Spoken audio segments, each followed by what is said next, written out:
Hello everyone. So in the second part of the video, we'll continue with going in details with the Saturn, Jupiter and nodal transits of 2023. So first we'll start with Saturn, okay? So which rashis or who will be impacted the most with these transits, right? So first thing again, before reading the next paragraph, to judge the impact of transits of Saturn, you must first understand the natal Saturn position, okay?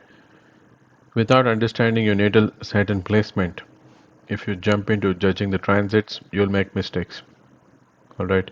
So if you have received any foundational astrology reading from me, I would have spent enough time describing to you your natal Saturn's placement and what it means and how is strong is Saturn or weak is Saturn, what indications he has, etc. Right? And any other astrologer would also do it. Okay. If they have not, then you must learn to do it yourself or reach out to an astrologer before you proceed. So before again reading into the positive or negative impact that we will see for the world or into the rashis themselves for yourself, it's very important you get an idea of this. Okay. So my recommendation is you must use the you know scientific method to understand any graha in general. That would be to understand the strength, capacity, and weaknesses, right? Threats and opportunities. I normally do a SWOT analysis of every horoscope, right? No graha's placement is perfect by any chance for any individual on earth.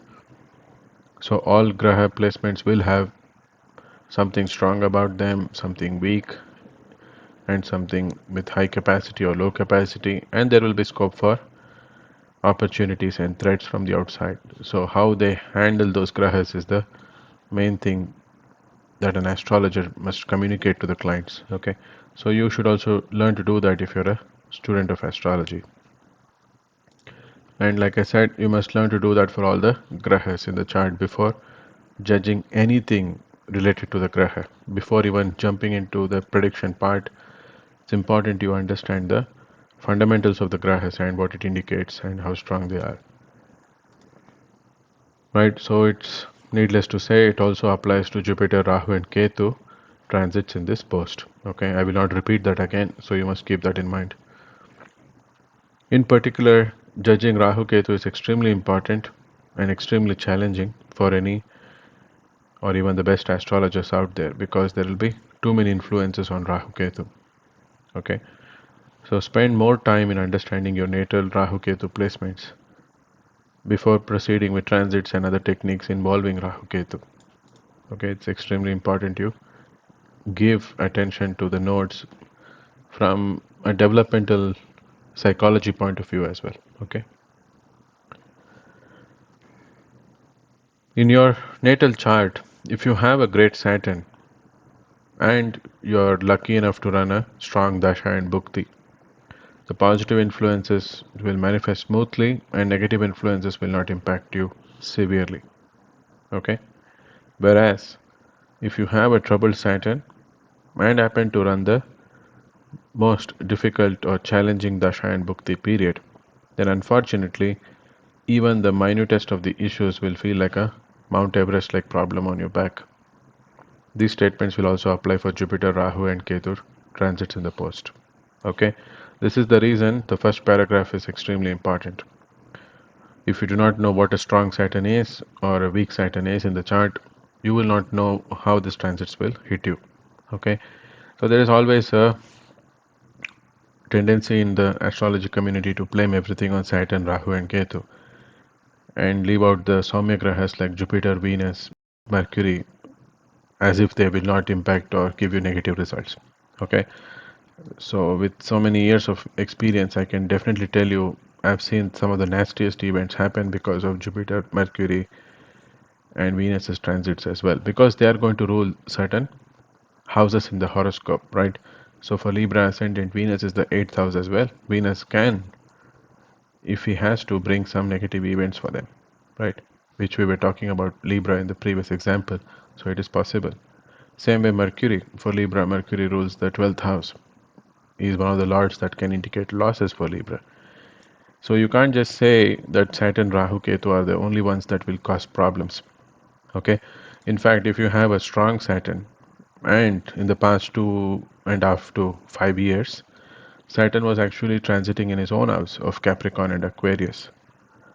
So that time, if you were lucky enough to have a very good Dasha and Bhukti as well, some major breakthroughs in your life, some very positive events might have manifested thanks to Saturn because he was the Lord of Aquarius and Capricorn transiting there, right?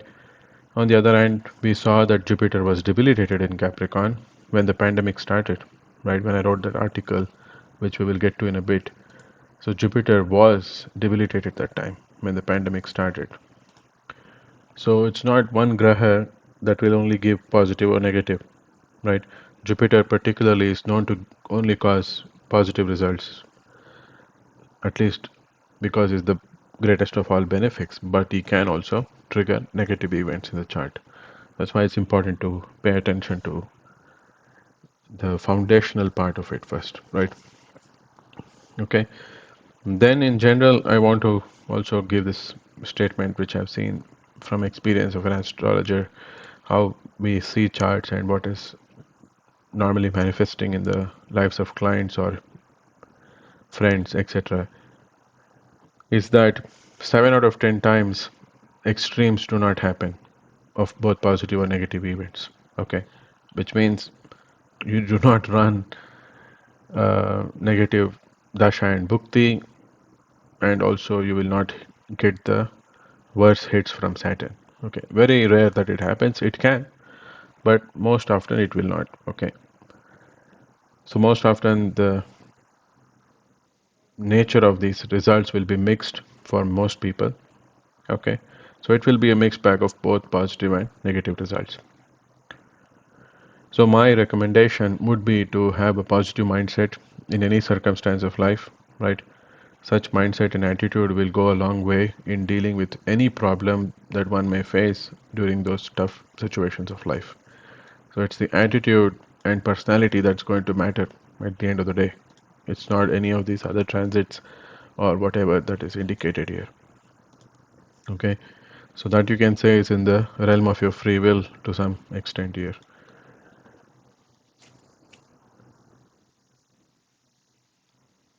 So next we can in general examine how Saturn would behave in Pisces when he transits there. Okay, so in the default situation, Saturn's transit in Jupiter ruled Pisces has a neutral dignity. Okay, Jupiter and Saturn are neutrals to each other in astrology. However, it is still a water sign that can show emotional life, and it's the natural 12th house of losses. So we must take this into account in our predictions. Okay. Further, it is also a 2.5 year transit of Saturn, right? So if he undergoes aspects of enemies such as Sun, Mars, and Moon, the results will vary. Okay. I'm only talking from the point of view of transits of Saturn. Okay. I'm not discussing anything else here, right? As it is, many recent discussions in the world we have seen are centered around work-life balance of people. Okay, many people after the pandemic were working from home. They made priority to give time for domestic matters rather than work-related matters, right? Then we have also been hearing news about 4-day work week implementation in major parts of the world, right? Work from home, hybrid working conditions, burnout phase of workers coming out of the pandemic. Okay. Then there was also this interesting phase of silent quitting of jobs post-pandemic era. So all this happened. Okay. And we are heading into the Saturn's transit in Pisces, which is interesting, right? Saturn is the natural karma karaka, which not only shows our work but also our responsibilities and obligations. Okay. Our day-to-day work is seen through Saturn, which means whatever we are obliged to do, it's not an option for you, it's an obligation almost. Okay. So we can expect in the next course of 2.5 years major changes to happen in this arena of work-life balance and work culture in the world. Okay, so some important decisions, some important rules and regulation changes, restructuring, reordering, all those things might happen. Okay, or it might take a new turn, new transitory phase in that arena of work-life balance to come. Okay, so it's an interesting development in that context. All right, because naturally the 12th house, it is the house of letting go. It is the house of bringing back balance. Okay, it is one of the houses where we have to give time for ourselves. That's why it shows spirituality. It is the house of solitude, and it is the house of focusing on things that are important from global context point of view, not only from the mundane materialistic point of view. Okay, that's why the natural sign of Pisces, the 12th Rashi ruled by Jupiter, has this kind of flavors to it. All right. Next, Pisces shows water bodies and oceans, so we can expect to see some important focal point on marine life and shipping industry. Okay. If other transits also support this transit of Saturn in Pisces, which means the other grahas here, there could be oil spills in the oceans leading to threats to marine life, flora, and fauna. Okay, Saturn is the natural karaka for oil, especially through fossil fuels. Could also be discovery of oils in some ocean parts. All those things might manifest. Okay, depending on other trigger transits in the sky, like grahas, Mars, Jupiter, Sun, and the Moon, on angles to Saturn in transit. Okay, it has to be on angles where the gravitational power will be extremely strong.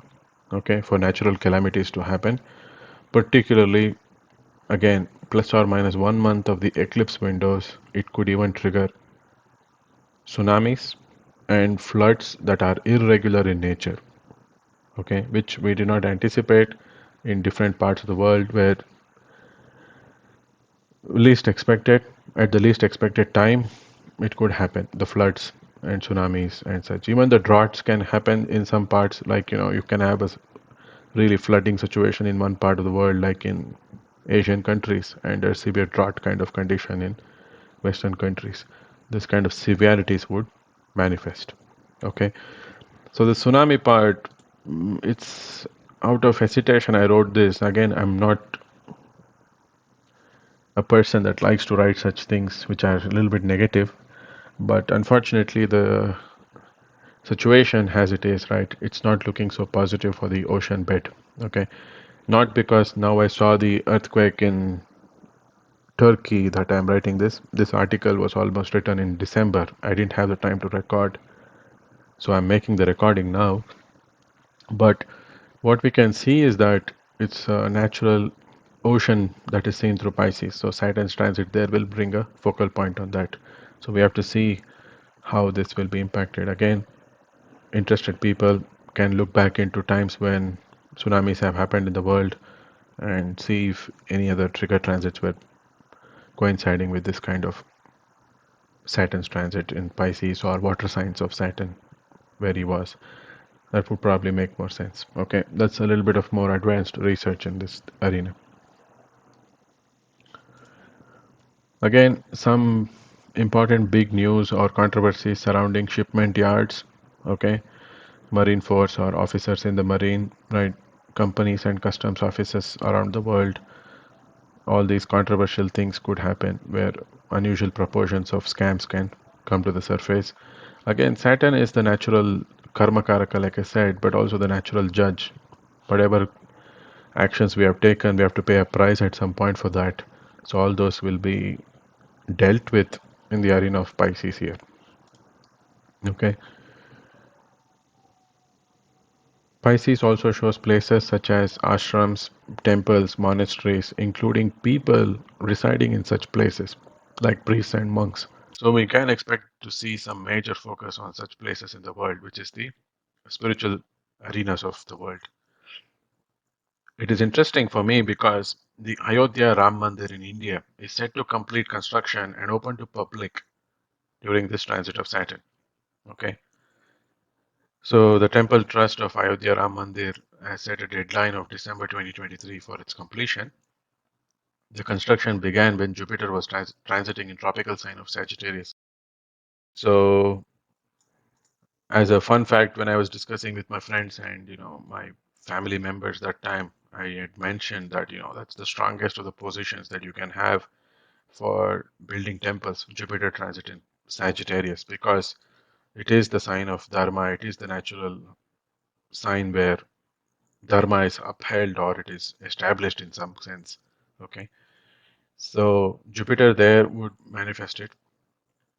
If people were using the Lahiri Ayanamsha, the Ayodhya Ram Mandir construction would have happened when Jupiter was transiting in Scorpio, which is a water sign. It is a Brahmin sign still, but not as strong as connection to the house of Dharma, which is the natural ninth house, shows spiritual uh, places as well. It is the pilgrimages and those kind of places is the ninth house. So here we are talking about that connection, and that construction began when Jupiter was transiting in Sagittarius. Now it is concluding with Saturn transiting in Pisces. Okay, so that's the interesting bit for me because it always fascinates with how these double transits of Jupiter and Saturn, the planet of Dharma and Karma respectively, their tandem action leading to results. It's always important to pay attention to the double transits of Jupiter and Saturn in the world. Okay, one would trigger and the other would normally conclude, and such. Those kind of flavors are also possible with these two.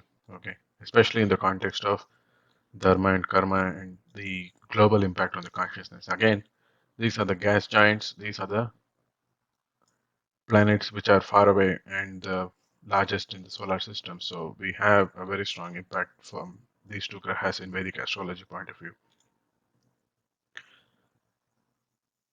Further, we have also seen the death of many religious leaders worldwide at the end of 2022 before heading to 2023.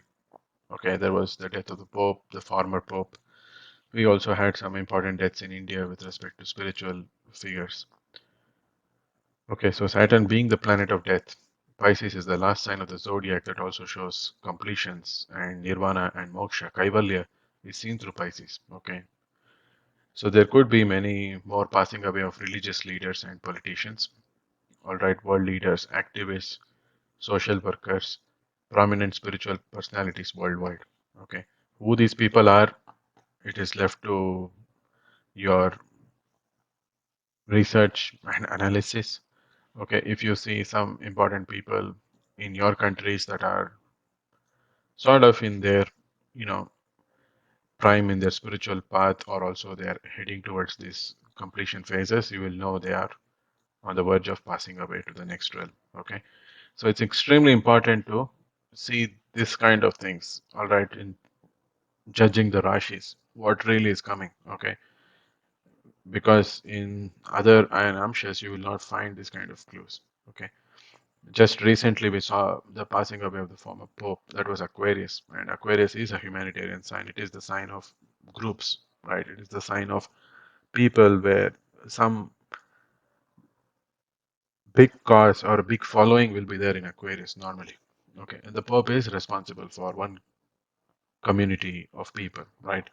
So he was like that, and there was some flavors to that in recently the retrogression of Saturn and Jupiter. All those things happened. These things did manifest. Same thing happened in India, in my state of Karnataka. A very important spiritual being passed away. Okay, so these kind of transits prove the rashis for us. That's the main message here. Okay. Okay. So next we are going to make some important conclusions of these transits for the people that might be impacted because of Saturn in Pisces. All right. So in terms of Saturn's transit in Pisces, people who have moon in the sign of Pisces will be the most impacted. Okay. Yes, I have mentioned ascendant and the sun, but this is a special transit. So bear with me.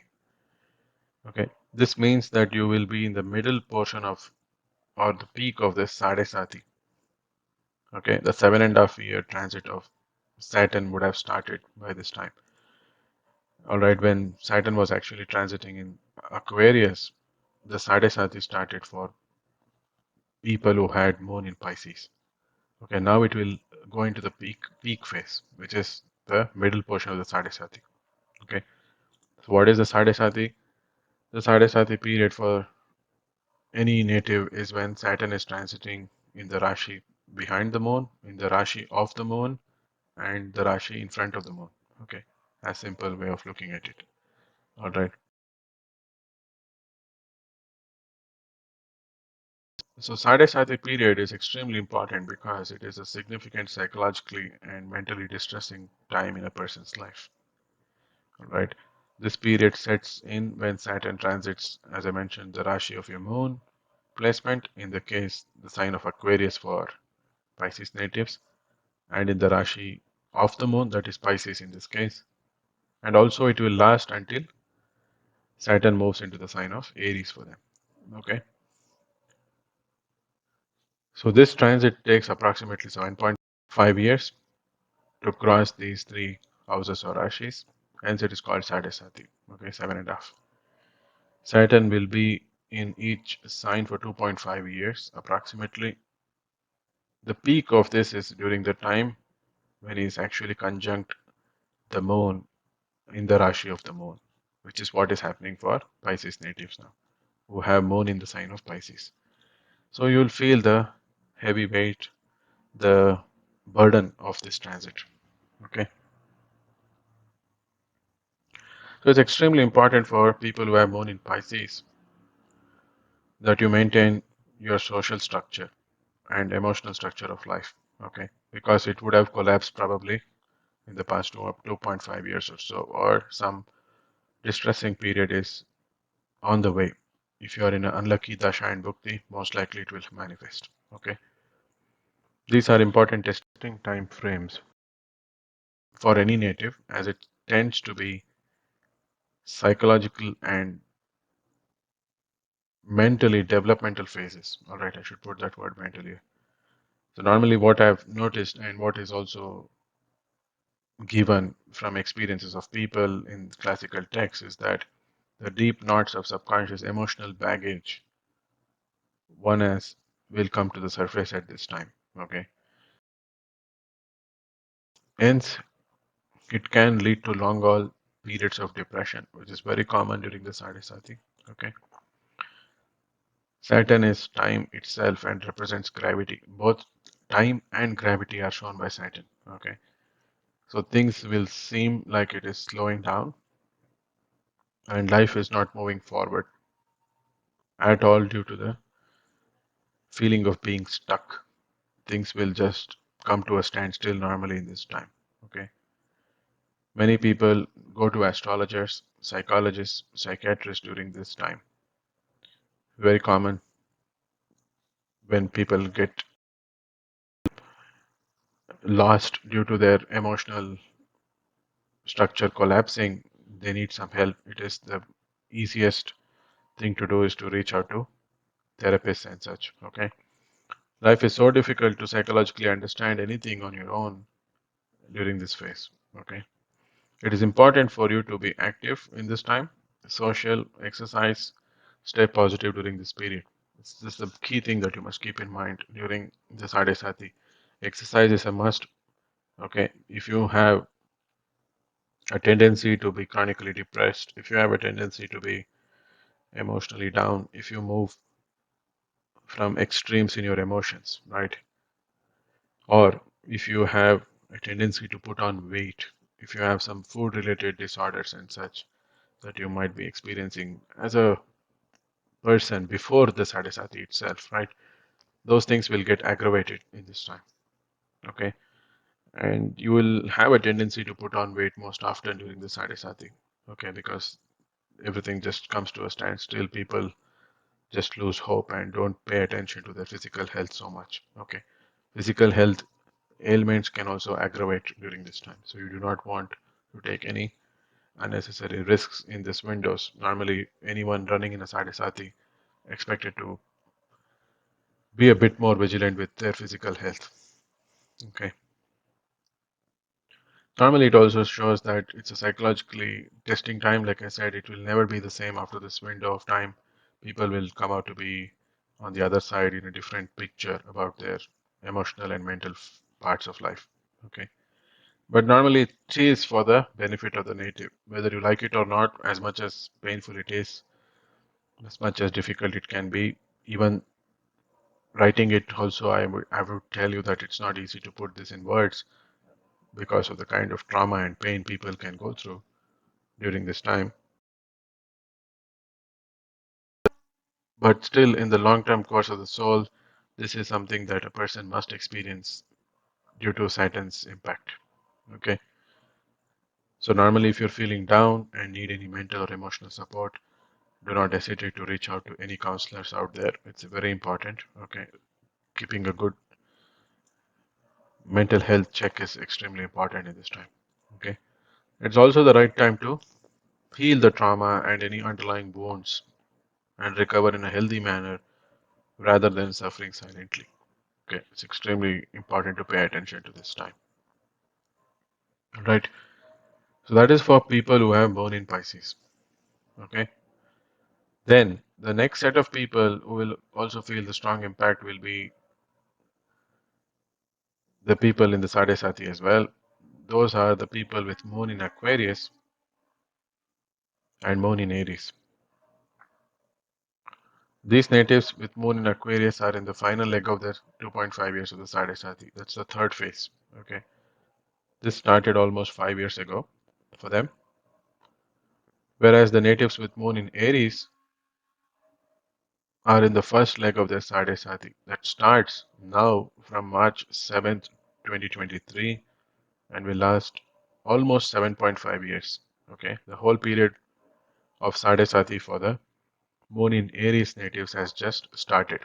Okay, it's very critical. Normally, the way the malefic grahas work, whether it is Saturn, Rahu, Ketu, Mars, is when the dasha starts or the transits start, particularly of that of Saturn, or a long transit of Mars in one Rashi, like how we have now in the sign of Gemini, or even Rahu Ketu, because it's a 18-month transit almost. At the very beginning of those transits or the dashas, they create a crisis. Okay, that's the nature of a malefic graha by default. The crisis sets in, and then there is time to work on it. Okay, so if people can manage to get through with that, are those natives who have a very strong malefic grahas in their chart. People who struggle, people who suffer are natives that do not have strong malefic grahas. Okay, so look for how strong your Saturn, Mars, Rahu, Ketu are before you go into understanding those negative transits in the chart always. Okay, again, depending on the time periods of a person's life, these influences can be either severe or mild for the Sade Sati. Like I said, if you are in a strong dasha, the influences might be medium to mild. Okay, if you're in a weak dasha, it can be extremely severe. Okay, so it will always be four possibilities. All right, excellent, good, medium, and worse. You can think of it like that. Usually, the general rule of thumb that is normally followed by people who have looked into Sadhasati for quite a long time, or also from classical textbooks, is that the first 2.5 years and the middle 2.5 years of Sadhasati are the most challenging years. Okay, particularly the middle time, it'll sort of be the worst time. Okay, however, in my experience, I've seen a spectrum of results from the best 7.5 years of a person's life to the worst 7.5 years of a person's life. Okay, to give you some context of the best times, Donald Trump became president during his Sadhasati.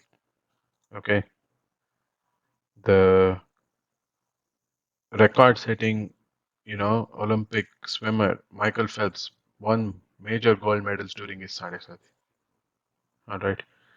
So I've seen, like I said, a major spectrum of these results. And then I've seen the worst people who have been very successful in their strongest phases in their life fall from heights, fall from positions, also during Sade Sati, okay, because of some scandals and such. So we cannot conclude on such predictions without analyzing the native's horoscope. But going by the default rules, natives who have moon in Aries must brace themselves as a cold snowstorm is coming. Okay, snow because it is Saturn, right? It's a cold graha. So moon in Aries, some tough times are ahead. So it's good to set the expectations going ahead into the next 7.5 years. Whereas for moon in Aquarius, it's just the last 2.5 years that is remaining, and it will conclude with the Sade Sati. Okay, so that's about the Sade Sati. These are the special transits of Saturn. Okay, this is very important and also easy to note, irrespective of your dasha and your placements in your chart. Okay, so it's always important to pay attention to Sade Sati periods. Next, Moon rules the fifth Rashi for Pisces Lagna. Alright, so the most impact for Pisces natives will be on their children, their business, creative projects, consistency in maintaining flow in these parts of life. Alright, in general, they will struggle with consistency, okay, because of some restructuring and changes that would happen. And children, of course, for Pisces natives can be going through some difficult phases in their life, which will in turn impact the native with moon in Pisces also, right? It may result in fall from heights, such as loss of position of authority for people in authoritative fields, like politicians or people in power. If they are not careful, if they have not paid attention to maintaining dharma and karma in the past years or so, it can definitely result in fall from heights. Okay. And it could also result in change of career or a loss of job. Okay. With the kind of situation that we are in with a recession in the picture, the change of career or loss of job, I think most of us are sort of subject to that in today's day and age, you can say. It could also be a surprise that such things can happen. If they're not even anticipating, it might manifest. Okay. Since Saturn is a malefic graha and influences are separating by default, the negative influences will be higher in this case than positive influences. Okay, that is by default. So Saturn is a malefic graha, we know that, and he's also a separating graha. By default, he can cause pain and sorrow.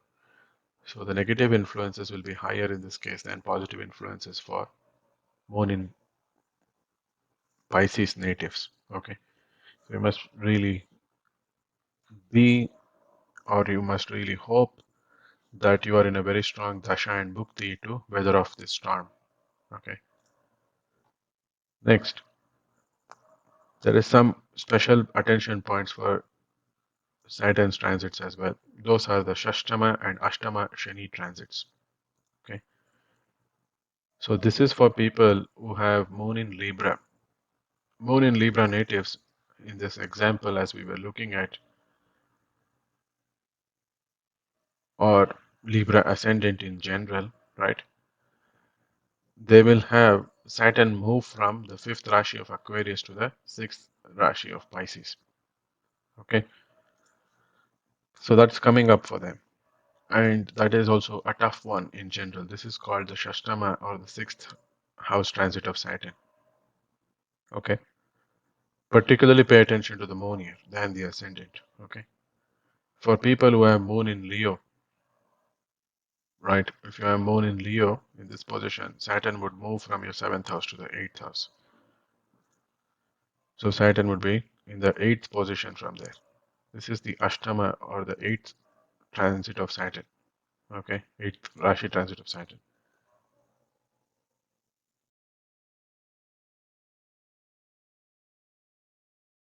Normally, these transits tend to be important from the Lagna perspective as well.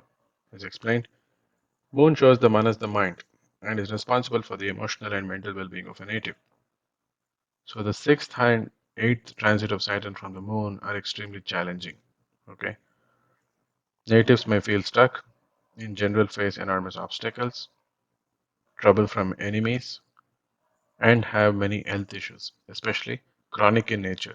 Okay, Leo natives in general will suffer greater issues than Libra natives, in this case due to the nature of Saturn for those respective lagnas. Okay, for Libra, Saturn is a yoga karaka.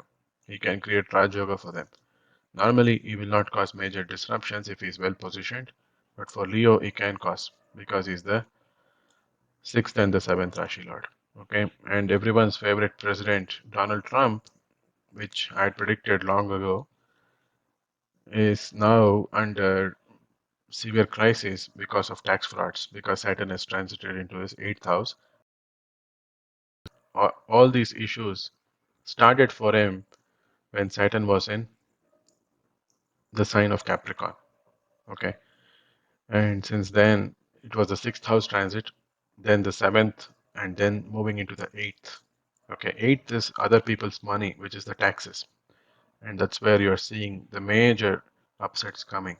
So why does he suffer the most like this? Because he has a difficult issues in his chart with respect to such placements. Okay, then he has a placement in his chart for fall from heights. Okay, and that is one of the things that is getting triggered when Saturn is moving into the sign of Pisces for him. Okay, that's going to be interesting for him for sure. How he will navigate and how he'll get away with it this time. In general, Saturn is a malefic separating influence among grahas. That's the sixth point that we're talking about now. Okay, so natives who have any grahas in Pisces will feel the burden due to Saturn transiting in Pisces.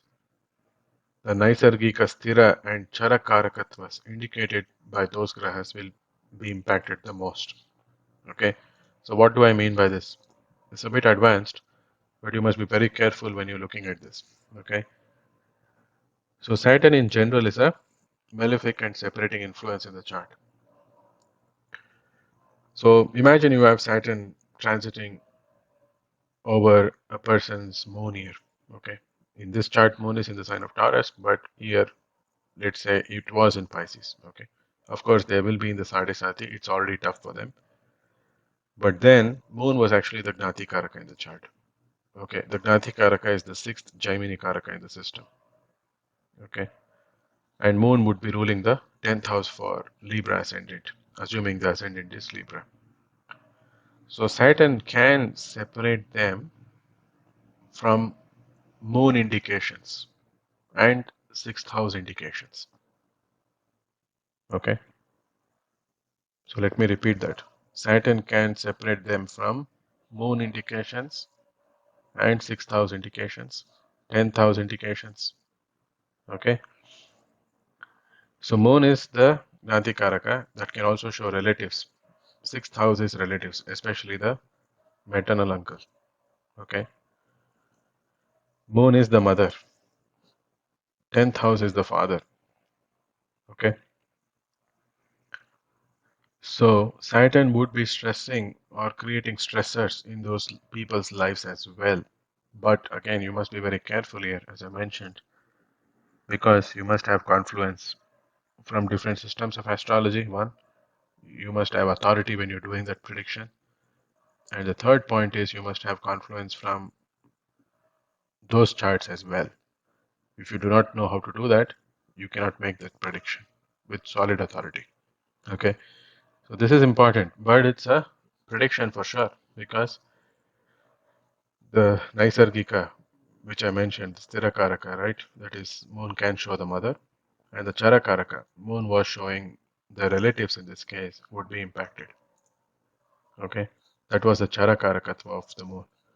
And further things also. For instance, the 10th house of career can be impacted. And I was talking about, let's say, fall from heights here, right? Position of loss of job. Those things can manifest. Depends on what Dasha and Bhukti. Depends on what's happening there. Okay. Next, point number 7. Okay. So natives who are running the Nakshatra Dashas or Bhuktis of Saturn or Rashi Dashas or Bhuktis of Pisces will be impacted the most. Okay. So that means if they are running the Saturn Dasha or Saturn Bhukti, and the Pisces Rashi Dasha or Pisces Rashi Dasha Bhukti, they will be impacted the most. Okay.